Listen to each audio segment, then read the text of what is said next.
రాకుండా అంటున్నావా లోపలికి పెట్టినామని కొట్టి వచ్చి అక్కడ నిలబెడతావా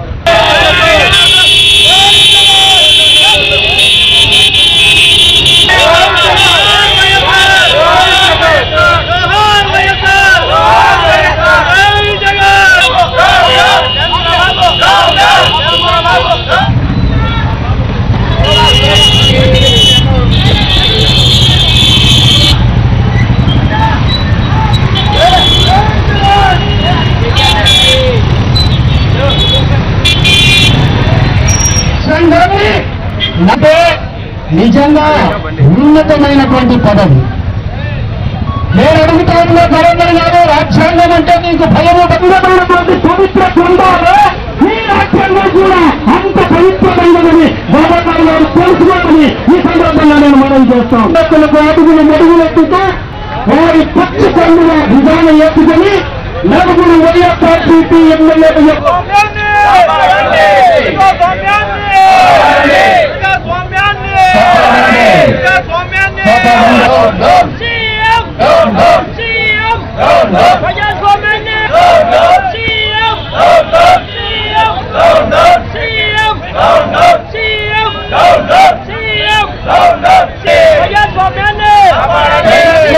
అపహాస్యం చేస్తున్న సీఎం,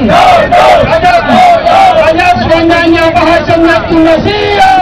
వైఎస్ఆర్ కాంగ్రెస్ పార్టీ రాష్ట్ర పిలుపు మేరకు సేవ్ డెమోక్రసీ, ప్రజాస్వామ్యాన్ని పరిరక్షించండి అనే నినాదంతో రాష్ట్ర వ్యాప్తంగా కూడా వైఎస్ఆర్ కాంగ్రెస్ పార్టీ ఆధ్వర్యంలో నిరసన కార్యక్రమాలు నిర్వహించడం జరుగుతుంది. దాంట్లో భాగంగానే ఇవాళ కడప నగరంలో పాత కలెక్టరేట్ వద్ద ఇవాళ ధర్నా కార్యక్రమాన్ని నిర్వహించడం జరుగుతుంది. ఈ సేవ్ డెమోక్రసీ, ప్రజాస్వామ్యాన్ని పరిరక్షించండి అనే నినాదంతో ఇవాళ ఈ రాష్ట్ర ప్రభుత్వం అవలంబిస్తున్న విధానాలు, ఏదైతే తెలుగుదేశం పార్టీ అధికారంలోకి వచ్చిన తర్వాత ఒక ప్రతిపక్ష పార్టీలో ఉండే శాసనసభ్యులను వైఎస్ఆర్ కాంగ్రెస్ పార్టీ గుర్తు మీద గెలిచిన 21 మంది శాసనసభ్యులను ఒక ముఖ్యమంత్రి స్థాయిలో తెలుగుదేశం పార్టీ కండువా కప్పి ఆహ్వానించడము, పార్టీలో చేర్చుకోవడము, మరియు 4 వైఎస్ఆర్ కాంగ్రెస్ పార్టీ శాసనసభ్యులను ఈరోజు మంత్రివర్గంలో చేర్చుకోవడము ఎంత దుర్మార్గమో ఈరోజు మనం అందరం కూడా ఆలోచించాల్సిన అవసరం ఉంది.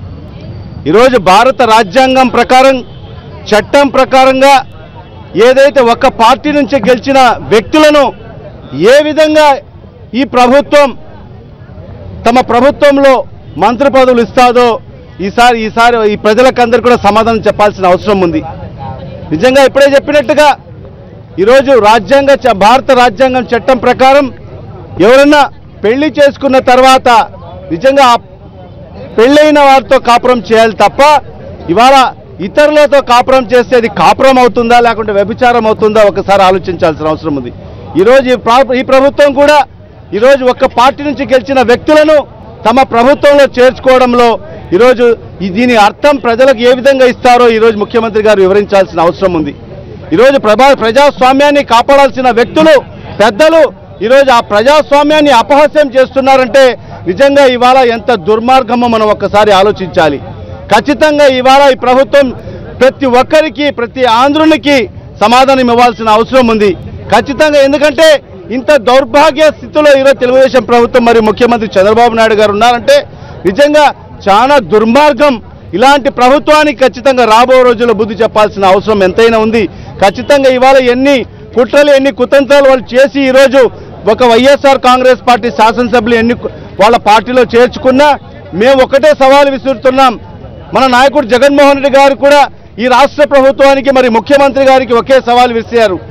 ఖచ్చితంగా మీకు దమ్ము ధైర్యం ఉంటే ఆ 21 మంది శాసనసభ్యుల చేత రాజీనామా చేయించి ఎన్నికలకు వెళ్ళండి. ఖచ్చితంగా మేము దాన్ని రెఫరెండంగా తీసుకుంటాము. ఖచ్చితంగా దాన్ని ప్రజలు ఏ విధంగా తీర్పు చెప్తారో ఆ తీర్పును మేము శిరసా వహిస్తాము అని కూడా చెప్పడం జరిగింది. కానీ ఇవాళ ఈ ప్రభుత్వానికి కానీ ఈ ముఖ్యమంత్రికి కానీ దమ్ము ధైర్యం లేదు వాళ్ళ చేత రాజీనామా చేసి ఎన్నికలకు వెళ్ళడానికి.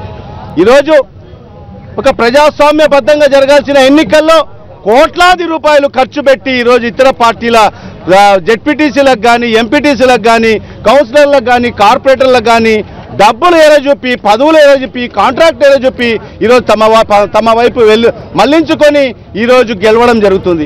అదే మొన్న జరిగిన ఎమ్మెల్సీ ఎన్నికలు, గ్రాడ్యుయేట్ ఎన్నికలు అయితేమి మరియు టీచర్స్ ఎమ్మెల్సీ ఎన్నికలు అయితేమి దాంట్లో మేధావులు వేసిన ఓట్లు మరియు చదువుకున్న గ్రాడ్యుయేట్స్ వేసిన ఎన్నికల్లో ఏ విధంగా ప్రజలు తీర్పిచ్చారో మనం ఒక్కసారి ఆలోచించాలి. ఎక్కడ కూడా తెలుగుదేశం పార్టీకి సంబంధించిన ఒక్క ఎమ్మెల్సీ కూడా ఈ రాష్ట్రంలో గెలవని పరిస్థితి మనం చూస్తున్నాం. ఖచ్చితంగా రేపు జరగబోయే ఏ ఎన్నికలు జరిగినా కూడా ఖచ్చితంగా అదే రకమైన తీర్పు ఇస్తారని ఈ ప్రభుత్వానికి భయం వల్లనే ఈరోజు వాళ్ళ చేత రాజీనామా చేయించలేని పరిస్థితిలో ఈరోజు ముఖ్యమంత్రి గారు మరి ఈ రాష్ట్ర ప్రభుత్వం ఉంది. ఇంత దౌర్భాగ్యమైన ఈ ప్రభుత్వం ఈరోజు ఇలాంటి ప్రభుత్వానికి చమరగీపం పాడాల్సిన అవసరం ఉంది.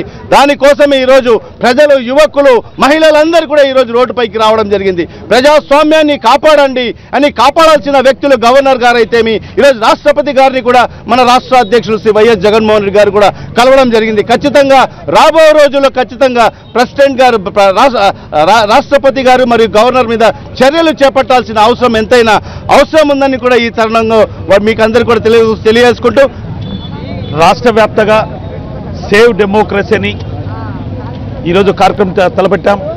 ఈరోజు మన జిల్లాలో కడప నగరంలో శాసనసభ్యులు, మా కార్పొరేటర్లు, మా వైఎస్ఆర్ కాంగ్రెస్ పార్టీ అనుబంధ సంస్థ నాయకులందరము ఈరోజు ఇక్కడ నిరసన దీక్ష చేపడుతున్నాం. నిజంగా ఈరోజు ఈ రాష్ట్రంలో పరిపాలన కొనసాగుతుంది అనేది అర్థమవుతుంది. నిజంగా రాజ్యాంగం ప్రకారం స్వతంత్రం వచ్చినప్పటి నుంచి ఇంత నీచమైన పరిపాలన ఎక్కడ ఇంతకు చూడలేదు. నిజంగా ఇదే ముఖ్యమంత్రి చంద్రబాబు నాయుడు తెలంగాణలో వాళ్ళ శాసనసభ్యులు టీఆర్ఎస్ పార్టీలోకి వెళ్తే ఆ రోజు చంద్రబాబు మాటలు ఖచ్చితంగా రాజీనామా చేసి వాళ్ళకి మంత్రి పదవులు చేయాలని చెప్పడం జరిగింది. ఇదే ఈ రాష్ట్రంలో 21 మంది వైఎస్ఆర్సీపీ శాసనసభ్యులను పార్టీలో చేర్చుకొని 4 మంత్రి పదవులు ఇచ్చి ఈరోజు నువ్వు మాట్లాడుతున్నావు.